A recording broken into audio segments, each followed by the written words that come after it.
Hey everyone, this is Rahul. तो क्या हाल चाल है तुम्हारे? आई होप तुम बढ़िया होंगे। तो काफी स्टूडेंट को कंफ्यूजन हो रही थी कि भैया क्लास 11th बायोलॉजी का सिलेबस बता दो। तो आज वीडियो में तुम्हें क्लास 11th बायोलॉजी का डिटेल सिलेबस बताने वाला हूँ कि कौन कौन सी यूनिट है और कौन सी यूनिट में कितने चैप्टर्स हैं, कौन से चैप्टर पूरे पूरे डिलीटेड हुए हैं और कौन से चैप्टर में से कुछ टॉपिक डिलीट हुए हैं। तो इसमें वीडियो में तुम्हें डिटेल में बताने वाला हूँ कौन क्या सिलेबस तुम्हारा लेटेस्ट है इस बार का। तो आप सभी से ये रिक्वेस्ट है कि इस वीडियो को एंड तक जरूर देखना। अगर तुम आधी वीडियो देखकर छोड़ के चले जाओगे तो यार तुम्हारी नुकसान है, तुम्हें समझ में नहीं आएगा कि इस चैप्टर में से हमें कौन सा टॉपिक करना है। तो चलिए बिना देरी के वीडियो को स्टार्ट करते हैं। Let's begin. तो साइड में आप देख सकते हो, आपको स्क्रीन पर दिख रहा है कि इसमें जो टोटल यूनिट इस बार जो आप करनी है वो 5 यूनिट्स हैं। अब इन यूनिट में कितने चैप्टर आते हैं वो भी मैं आपको बताने वाला हूं। तो ये लेटेस्ट पैटर्न के अकॉर्डिंग है। आपको साइड में मार्किंग स्कीम भी दी जाएगी कौन सी यूनिट में से कितने मार्क्स का पूछा जाएगा। तो जो पहली यूनिट है वो है डाइवर्सिटी ऑफ लिविंग ऑर्गेनिज्म। ये जो आपकी मार्क्स की वेटेज है वो 15 मार्क्स की वेटेज है इसकी। सेकेंड यूनिट है आपकी structural organism in plants and animal. इसकी जो वेटेज है वो 10 मार्क्स की है। अभी बताऊंगा कि इस यूनिट में कौन कौन से चैप्टर आने वाले हैं। तो थर्ड यूनिट है सेल। ये काफी इंपॉर्टेंट यूनिट है। इसकी जो वेटेज है वो 15 मार्क्स की वेटेज है। उसके बाद प्लांट फिजियोलॉजी है फोर्थ यूनिट। इसकी जो वेटेज है वो 12 मार्क्स की है। एंड जो आपकी लास्ट यूनिट है ह्यूमन फिजियोलॉजी, इसकी जो वेटेज है वो 18 मार्क्स की है। तो इन सभी यूनिट्स में से सबसे ज्यादा वेटेज 5th यूनिट की है और ये काफी इंपॉर्टेंट है आपके स्कूल एग्जाम के पॉइंट ऑफ व्यू से भी और आपके नीट एग्जाम के पॉइंट ऑफ व्यू से भी, अगर आप फ्यूचर में एक्सपीरियंट है तो नीट के। तो अब हम बात करते हैं कि इन यूनिट में आपके कौन कौन से चैप्टर्स आते हैं। ये तो थी बात यूनिट की। अब इन यूनिट के अंदर भी आपके चैप्टर्स इंक्लूड हैं जो आपकी एनसीईआरटी टेक्स्ट बुक में है।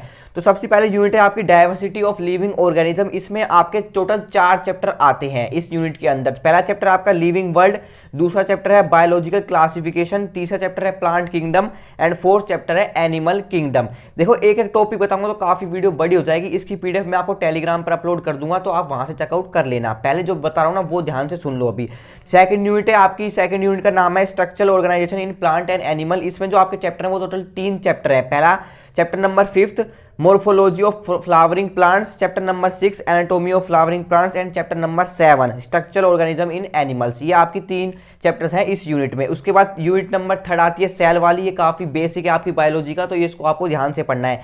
चैप्टर नंबर 8 है इसके अंदर, ये काफी बड़ा चैप्टर है। चैप्टर नंबर 9 है बायोमोलिक्यूल्स, ये भी काफी इंपॉर्टेंट है। चैप्टर नंबर 10 है cell cycle and cell division. इसमें भी 3 चैप्टर्स हैं आपके इस यूनिट में। अब फोर्थ यूनिट आती है प्लांट फिजियोलॉजी। इसमें भी आपके 3 ही चैप्टर आते हैं। फोटोसिंथेसिस इन हायर प्लांट्स कैसे होता है, चैप्टर नंबर 14 है इसके अंदर। रेस्पिरेशन इन प्लांट कैसे होता है, chapter number 15 plant growth and development. इसकी यूनिट के अंदर 3 चैप्टर्स आते हैं। अब जो मोस्ट इंपोर्टेंट यूनिट है वो है आपकी ह्यूमन फिजियोलॉजी। ये काफी बड़ी यूनिट है, इसके अंदर काफी चैप्टर हैं। देखो चैप्टर नंबर 17 है आपका breathing and exchange of gases. Tick mark कर लेना अपनी एनसीईआरटी की बुक में और उसके आगे यूनिट के नाम भी लिख लेना। उसके बाद चैप्टर नंबर 18 है बॉडी फ्लूइड्स एंड सर्कुलेशन। उसके बाद चैप्टर नंबर 19 है। ये काफी बड़े बड़े चैप्टर्स हैं, लेंथी चैप्टर है, तो इस यूनिट को अच्छे से पढ़ना आप। Excretory products and there elimination, ये 19 चैप्टर भी इसमें है, 20 चैप्टर भी इसमें है, 21 चैप्टर भी इसमें है और 22 चैप्टर भी इसमें है। अब तुम समझ सकते हो 17 से लेके 22 तक टोटल 5 चैप्टर हैं आपके इस 5th यूनिट्स में और ये काफी वेटेज रख रही है आपके कंपटीशन एग्जाम के पॉइंट ऑफ व्यू से, तो मोस्ट इंपोर्टेंट है। तो इसको आप अच्छे से पढ़ना। तो ये तो मैंने बात कर ली कितनी यूनिट्स हैं और कौन सी यूनिट में कितने चैप्टर्स हैं। तो अब मैं तुम्हें बताता हूँ कि कौन कौन से टॉपिक तुम्हारे डिलीट हुए हैं और कौन कौन से पूरे के पूरे चैप्टर डिलीट हुए हैं। तो अब आपको साइड में स्क्रीन पर दिख रहा है कि जहां पर जो चैप्टर लिख रहे हैं एक साइड में बीच में पेज नंबर लिखे हैं और यहां पर लिखा है ड्रॉप टॉपिक्स या चैप्टर। कौन कौन से टॉपिक तुम्हारे डिलीट हुए हैं, कौन कौन चैप्टर डिलीट हुए हैं। तो सबसे पहला चैप्टर तुम्हारा लिविंग वर्ल्ड में से, उसमें से क्या डिलीट हुआ है यहाँ पर देख लो। अगर तुम्हें नहीं मिलता है तो तुम एनसीईआरटी के पेज के अकॉर्डिंग भी टिक मार्क कर सकते हो। तो पहला टॉपिक है आपका व्हाट इज लिविंग, ये डिलीट हो चुका है। अगर तुम्हें वैसे समझ में नहीं आता तुम पॉइंट नंबर पर भी देख सकते हो। 1.4 पे टैक्सोनोमियल एड्स, ये डिलीट हो चुका है। 1.4.2 पे बोटेनिकल गार्डन, ये तुम्हारा डिलीटेड है, आप है ना एनसीईआरटी बुक में टिक मार्क कर लो। उसके बाद है म्यूजियम वाला पार्ट डिलीट हो चुका है। जूलॉजिकल पार्क्स, ये डिलीट हो चुका है, ठीक है। उसके बाद हम नेक्स्ट चैप्टर पे आते हैं प्लांट किंगडम पे, चैप्टर नंबर 3। चैप्टर नंबर 2 में से कुछ भी डिलीटेड नहीं है। चैप्टर नंबर 3 पे आ जाओ आप। चैप्टर नंबर 3 पे आपको 3.5 वाला सेक्शन डिलीट मार देना है, 3.6 वाला भी डिलीट मार देना है। उसके बाद समरी है पैरा 5 और पैरा 6, वो भी डिलीट मार देना है। अब क्वेश्चन भी डिलीटेड हुए हैं, क्वेश्चन नंबर 10 वो भी आपको डिलीट कर देना है।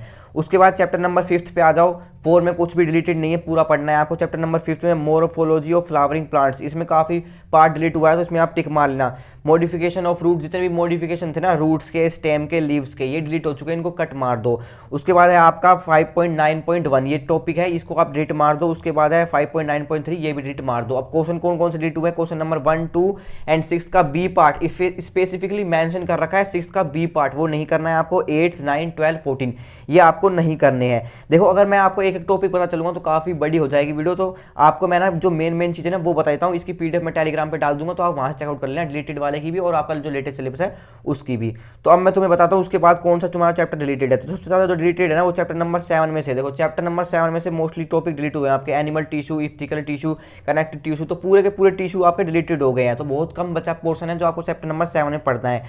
चैप्टर नंबर 9 में भी आपकी काफ़ी चीज़ डिलीटेड हो गई है, मेटाबॉलिज्म वाला हो गया 9.1, 9.2, और जो पूरे के पूरे चैप्टर डिलीटेड हुए हैं वो आपके चैप्टर नंबर 11 है, चैप्टर नंबर 12 है। ये के पूरे चैप्टर डिलीटेड हो गए, इसमें से आपको एक भी टॉपिक नहीं पढ़ना है।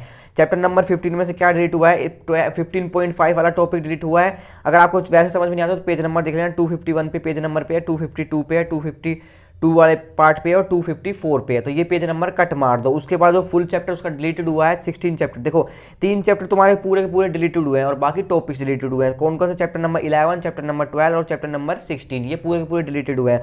उसके बाद चैप्टर नंबर 21 में क्या डिलीट हुआ है, reflex action and reflex arc, जो आपने क्लास 10 बायोलॉजी में पढ़ा था वो आपका पोर्शन यहाँ पे डिलीटेड है। सेंसरी रिसेप्शन एंड प्रोसेसिंग ये आपका डिलीटेड है। आई वाला पार्ट डिलीटेड है।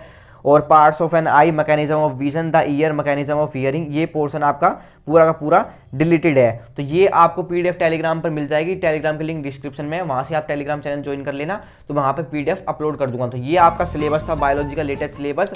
तो आई होप आपको वीडियो हेल्पफुल लगी होगी। ऐसे हेल्पफुल कंटेंट के लिए आप इस चैनल को सब्सक्राइब कर सकते हो। तो see you in the next video, तब तक के लिए गुड बाय।